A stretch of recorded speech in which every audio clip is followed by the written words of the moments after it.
കഥയാരംഭിക്കുന്നത് പാരീസിലെ ഒരു അപ്പാർട്ട്മെന്റിൽ താമസിച്ചുകൊണ്ടിരിക്കുന്ന ഒരു വ്യക്തിയെ പരിചയപ്പെടുത്തിക്കൊണ്ടാണ്. അയാൾ ഒരു പ്രൊഫഷണൽ ഹിറ്റ്മാൻ ആയിരുന്നു. ദ കില്ലർ എന്നാണ് അയാൾ അറിയപ്പെട്ടുകൊണ്ടിരുന്നത്. അയാൾ അവിടെ താമസിക്കുന്നതിന് പിന്നിൽ ഒരു ലക്ഷ്യമുണ്ടായിരുന്നു. എതിർവശത്തെ ഹോട്ടലിൽ ഒരു ഗസ്റ്റ് താമസിക്കാനെത്തും. നേരെ ഓപ്പോസിറ്റുള്ള മുറിയാണ്. ആ വരുന്ന വ്യക്തി കില്ലറിന്റെ ടാർഗറ്റാണ്. കില്ലറിന് കൃത്യമായി അയാളെ കൊലപ്പെടുത്തണം. പക്ഷെ അയാൾ എപ്പോൾ വരും എന്നറിയില്ല. അതുകൊണ്ട് താൻ താമസിക്കുന്നിടത്ത് തന്റെ താമസം കില്ലർ തുടർന്നുകൊണ്ടിരിക്കുന്നു. സമയം കടന്നുപോയി. കില്ലർ പാട്ട് കേട്ടും യോഗ ചെയ്തും സ്വന്തം കാര്യങ്ങൾ നോക്കിയുമൊക്കെ സമയം ചെലവഴിച്ചു. കുറച്ചു കഴിഞ്ഞ് അയാൾ പുറത്തേക്കിറങ്ങി. അപ്പോഴാണ് എഡ്ഡി ഹോഡ്ജസ് എന്ന പേരുള്ള വ്യക്തിയിൽ നിന്നും കില്ലറിന് ഫോൺ വരുന്നത്. ഹോഡ്ജസ് ആയിരുന്നു കില്ലറിനെ ഹയർ ചെയ്തിരുന്നത്. കില്ലറിന്റെ മുൻകാല ലോ പ്രൊഫസറും നിലവിൽ അറ്റോർണിയായി ജോലി നോക്കുന്ന വ്യക്തിയുമാണ് ഹോഡ്ജസ് കില്ലറിനടുക്കൽ ടാർഗറ്റ് മിക്കവാറും 2 ദിവസത്തിനുള്ളിലായിരിക്കും വരിക.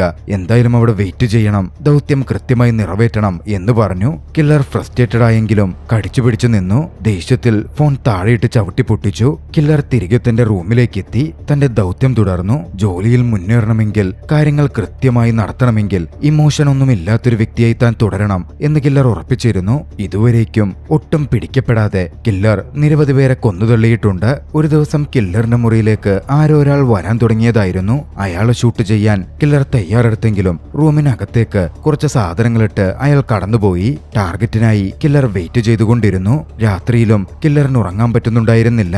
ഓരോ 5 മിനിറ്റിലും എതിർവശത്തേക്ക് നോക്കി ടാർഗറ്റ് വന്നോ എന്ന കാര്യത്തിൽ കില്ലർ ഉറപ്പുവരുത്തും. അങ്ങനെ കുറച്ചു സമയം പിന്നിട്ടപ്പോൾ എതിർവശത്തെ മുറി, ഹോട്ടൽ മുറി, ഹൗസ് കീപ്പിംഗ് ഡിപ്പാർട്ട്മെന്റുകാർ വന്ന് വൃത്തിയാക്കുന്നതും മറ്റും കില്ലർ നോക്കിക്കണ്ടു. ടാർഗറ്റുടൻ എത്തിച്ചേരും എന്ന് കില്ലർക്ക് മനസ്സിലായി. തന്റെ തോക്കൊക്കെ സെറ്റ് ചെയ്ത് കില്ലർ തയ്യാറെടുത്തു നിന്നു.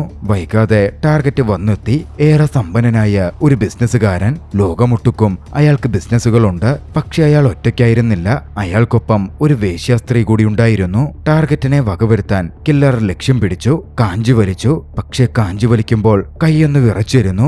ഉന്നം തെറ്റി. വെടിയുണ്ട പാഞ്ഞു ചെന്ന് വേശ്യയുടെ ജീവൻ എടുത്തു. പണിപാളിയെന്ന് മനസ്സിലായതും കില്ലർ തന്റെ വസ്തുക്കളും എടുത്ത് വേഗം അവിടം വിട്ട് പുറത്തു ചാടി. മോട്ടോർ സൈക്കിൾ എടുത്ത് വേഗത്തിൽ പുറപ്പെട്ട കില്ലർ തന്റെ കയ്യിലുണ്ടായിരുന്ന വസ്തുക്കൾ ഒരു ട്രാഷ് വാനിന്റെ ഉള്ളിലേക്ക് വലിച്ചെറിഞ്ഞു. കുറച്ചു ദൂരം കൂടി മുമ്പോട്ട് പോയപ്പോ താൻ സഞ്ചരിച്ച സ്കൂട്ടറും ഉപേക്ഷിച്ച് ഒരു ബ്രിഡ്ജിലേക്ക് കയറി ഹെൽമറ്റും ഒഴിവാക്കി കില്ലർ നടന്നു നീങ്ങി. ഇതേ സമയം മറുവശത്ത് ടാർഗറ്റിന്റെ ലൊക്കേഷനിൽ പോലീസുകാരും ഗാർഡുകളും എത്തി അന്വേഷണം ആരംഭിച്ചിരുന്നു. ഓരോ കാര്യങ്ങളും പോലീസ് ഇപ്പോൾ എയർപോർട്ടിലടക്കം നിന്ന് നിരീക്ഷിക്കുന്നുണ്ട്. അതുകൊണ്ട് തന്നെ കില്ലറിന് പെട്ടെന്ന് ഫ്രാൻസിലേക്ക് മടങ്ങാൻ സാധ്യമായിരുന്നില്ല. ഒരു വ്യാജ ഐഡന്റിറ്റിയും ഫ്ലൈറ്റ് ടിക്കറ്റും കരസ്ഥമാക്കി കില്ലർ പറക്കാനുള്ള ശ്രമം ആരംഭിച്ചു. വിമാനത്തിന് വെയിറ്റ് ചെയ്യുമ്പോൾ ഹോജസിന്റെ ഫോൺ കോൾ കില്ലറെ തേടിയെത്തി. മിഷൻ ഫെയിലായതിൽ ഹോജസ് വലിയ ദേഷ്യത്തിലായിരുന്നു. ഹോജസ് കില്ലറെ വാൺ ചെയ്തു. ജോലി കൃത്യമായി പൂർത്തിയാക്കിക്കൊള്ളണം, ഇല്ലെങ്കിൽ ഭവിഷ്യത്തുകൾ അനുഭവിക്കേണ്ടി വരും. ഫ്ലൈറ്റിൽ വെച്ച് സംശയാസ്പദമായ സാഹചര്യത്തിൽ ഒരാൾ തന്നെ നോക്കുന്നത് കില്ലർ ശ്രദ്ധിച്ചിരുന്നു. എയർപോർട്ടിന്റെ ട്രാൻസിസ്റ്റിലെത്തിയപ്പോഴും അയാൾ തന്നെ ഫോളോ ചെയ്യുന്നുണ്ട് എന്ന് കില്ലർ തിരിച്ചറിഞ്ഞു. കുറച്ചുകൂടി ജാഗ്രതയോടെ ഇരിക്കാൻ അന്ന് രാത്രിയിൽ എയർപോർട്ടിലെ ഹോട്ടലിൽ തന്നെ തങ്ങുവാൻ കില്ലർ തീരുമാനിച്ചിരുന്നു.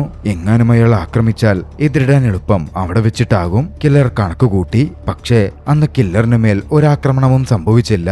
അതോടെ അടുത്ത ദിവസം കില്ലർ തന്റെ ഫ്ലൈറ്റിൽ ഡൊമിനിക്കൻ റിപ്പബ്ലിക്കിലേക്ക് യാത്ര തിരിക്കുകയാണ്.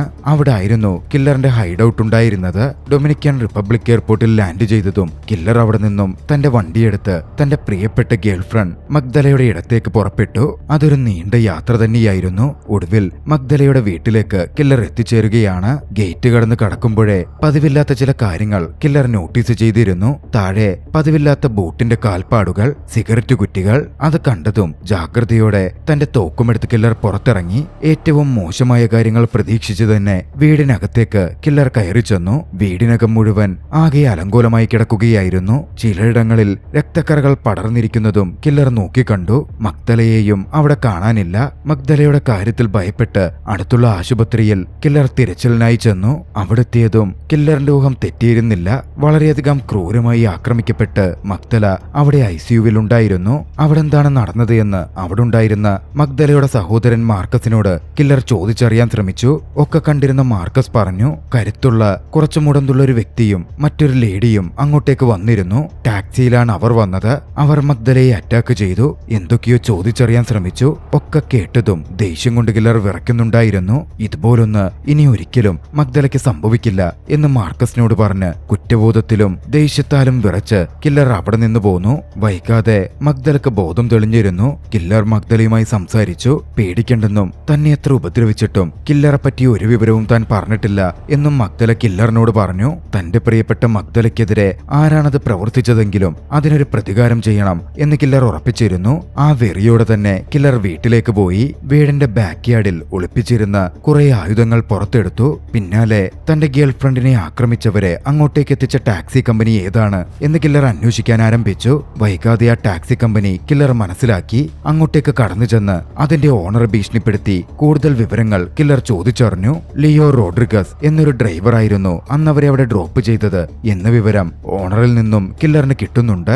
അടുത്ത ദിവസം ലിയോയെ കില്ലർ ട്രാക്ക് ചെയ്തു പിടിച്ചു. ടാക്സി കാർ ഓടിക്കുന്ന അവൻ കസ്റ്റമേഴ്സിനായി വെയിറ്റ് ചെയ്യുകയായിരുന്നു. ഒരു സാധാരണ കസ്റ്റമറിനെ പോലെ കില്ലർ അവന്റെ അടുത്ത് ചെന്ന് കാറിൽ കയറി. കാറിലിരുന്ന് കില്ലർ തന്റെ ആയുധം സെറ്റ് ചെയ്തു. പിന്നാലെ ലിയോക്കടുത്ത് ഒറ്റപ്പെട്ടയിടത്തേക്ക് കാർ വിടാൻ പറഞ്ഞു. തോക്ക് ചൂണ്ടി ലിയോയെ ഭീഷണിപ്പെടുത്തി. മഗ്ദലയുടെ വീടിൽ അവൻ ഡ്രോപ്പ് ചെയ്ത് അവർ എങ്ങനെയാണ് ഇരിക്കുന്നത്, അവർ ആരൊക്കെയാണ് എന്ന് കില്ലർ ലിയോയോട് ചോദിച്ചു. ലിയോക്ക് നേരിട്ട് അവരെ പരിചയമുണ്ടായിരുന്നില്ല.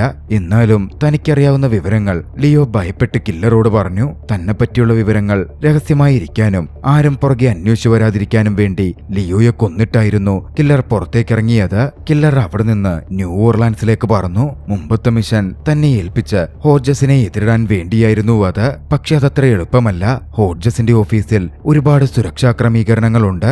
ആദ്യഘട്ട സെക്യൂരിറ്റി മറികടക്കാൻ ഒരു വാനടക്കം എടുത്തായിരുന്നു കില്ലർ പുറപ്പെട്ടത്. പിടിക്കപ്പെടാതിരിക്കാൻ കൃത്യമായി വ്യാജ ഐഡികളും വ്യാജ നമ്പർ പ്ലേറ്റും അടക്കം കില്ലർ ഉപയോഗിച്ചിരുന്നു. ഒരു റീസൈക്ലിംഗ് വർക്കറായി, വേസ്റ്റ് എടുക്കുന്ന വർക്കറായി വേഷം മാറി ഹോഡ്ജസിന്റെ ഓഫീസിനകത്ത് കടക്കാനായിരുന്നു കില്ലറിന്റെ പദ്ധതി. തന്റെ മികവുകൊണ്ട് ആരുടെയും കണ്ണിൽപ്പെടാതെ പ്രശ്നമൊന്നും സൃഷ്ടിക്കാതെ കില്ലർ വിദഗ്ധമായി ഹോഡ്ജസിന്റെ ഓഫീസിനകത്തെത്തി.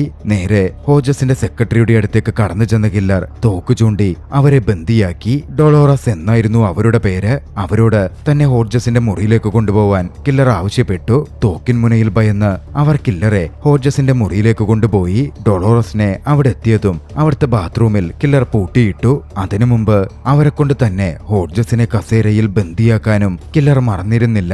പിന്നാലെ മഗ്ദലയ്ക്ക് മേലുള്ള ആക്രമണത്തെപ്പറ്റി ഹോഡ്ജസിനെ കില്ലർ ചോദ്യം ചെയ്യാൻ തുടങ്ങി. പക്ഷെ അതിൽ തനിക്കൊരു അറിവുമില്ല എന്നായിരുന്നു ഹോഡ്ജസ് പറഞ്ഞുകൊണ്ടിരുന്നത്. ഒരുപക്ഷെ പാരീസ് മിഷൻ നീ ഫെയിൽ ചെയ്തപ്പോ അതിന് കിട്ടിയ തിരിച്ചടിയായിരിക്കും അത് എന്നും ഹോഡ്ജസ് പറയുന്നുണ്ടായിരുന്നു. കില്ലറിന് നല്ല ദേഷ്യം വന്നു. ഹോഡ്ജസിന്റെ ലാപ്ടോപ്പ് എടുത്ത് അതിലെ വിവരങ്ങൾ നശിച്ചു പോവത്തക്ക രീതിയിൽ കില്ലർ അത് ഡ്രില്ല് ചെയ്ത് നശിപ്പിച്ചു. പിന്നാലെ അതേ ഡ്രില്ല് ഉപയോഗിച്ച് ഹോഡ്ജസിനെ ആക്രമിച്ചു.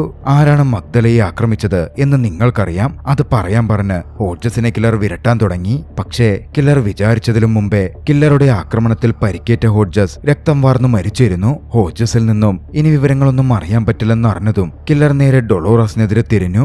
ഡൊളോറസ് കില്ലറുടെ പ്രവൃത്തിയിൽ ഏറെ ഭയന്നിരുന്നു. മഗ്ദലയെ ആക്രമിച്ചവരെ പറ്റി തനിക്കറിയാവുന്ന വിവരങ്ങൾ മുഴുവൻ താൻ പറഞ്ഞു തരാമെന്നും പക്ഷെ ഒരു കണ്ടീഷനുണ്ട് എന്നും ഡൊളോറസ് പറഞ്ഞു. കണ്ടീഷൻ എന്തെന്നാൽ കില്ലർ എന്തായാലും അവരെ കൊല്ലുമെന്ന് അവൾക്കറിയാം. പക്ഷെ തന്നെ കൊല്ലുന്നത് തന്റെ മക്കൾക്ക് ഇൻഷുറൻസ് കിട്ടത്തക്ക രീതിയിൽ എളുപ്പമുള്ള അപകടമരണമാക്കി മാറ്റണം. നൂലാമാലകളിൽ അവർ പെട്ടുപോവരുത്. പാതി മനസ്സോടെ കില്ലർ അതിന് ഓക്കെ പറഞ്ഞു. ഫയലുകളുള്ളത് വീട്ടിലാണ് എന്ന് ഡൊളോറസ് പറഞ്ഞതും അവരെയും കൂട്ടി കില്ലർ ഡൊളോറസിന്റെ വീട്ടിലേക്ക് പുറപ്പെട്ടു.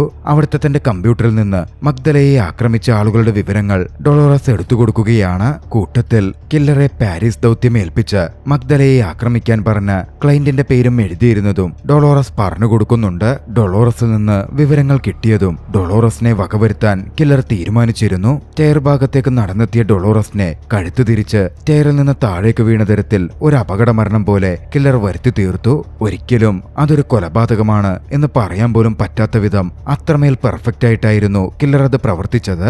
കില്ലർ പിന്നാലെ ട്രാഷ് ബോക്സിലാക്കി താൻ കൊണ്ടുവന്നിരുന്ന ഹോഡ്ജസിന്റെ ശവശരീരം പല ഭാഗങ്ങളാക്കി നഗരത്തിന്റെ പല ഭാഗത്ത് ഡിസ്പോസ് ചെയ്തു. അന്വേഷിച്ചു വന്നാലും പോലീസിനൊരിക്കലും തന്നിലേക്ക് എത്താൻ പറ്റാത്ത വിധമായിരുന്നു കില്ലർ ഓരോ പ്രവൃത്തിയും ചെയ്തുകൊണ്ടിരുന്നത്. മഗ്ദലയുടെ അറ്റാക്കേഴ്സിനെ പറ്റി വിവരം കിട്ടിയതും കില്ലർ അവർക്കെതിരെ ആക്ഷൻ എടുക്കാൻ തീരുമാനിച്ചു. അടുത്ത ദിവസം തന്നെ ആദ്യത്തെ അറ്റാക്കറുടെ വിവരം ലഭിച്ച ഫ്ലോറിഡയിലെ സെന്റ് പീറ്റേഴ്സ്ബർഗിലേക്ക് കില്ലർ എത്തിച്ചേരുകയാണ്. അവിടെ വെച്ച് ദ ബ്രൂട്ട് എന്ന വ്യക്തിയെ കില്ലർ നേരിട്ട് കണ്ടു. കാലിന് മുടന്തുള്ള മഗ്ദലയെ അറ്റാക്ക് ചെയ്ത കരുത്തുറ്റ പുരുഷൻ. ബ്രൂട്ട് താമസിക്കുന്നിടവും ബ്രൂട്ടിന്റെ വളർത്തുനായ ശക്തനായ ഒരു പിറ്റ്ബുളിനെയും കില്ലർ നോക്കി മനസ്സിലാക്കി വെക്കുന്നുണ്ട്.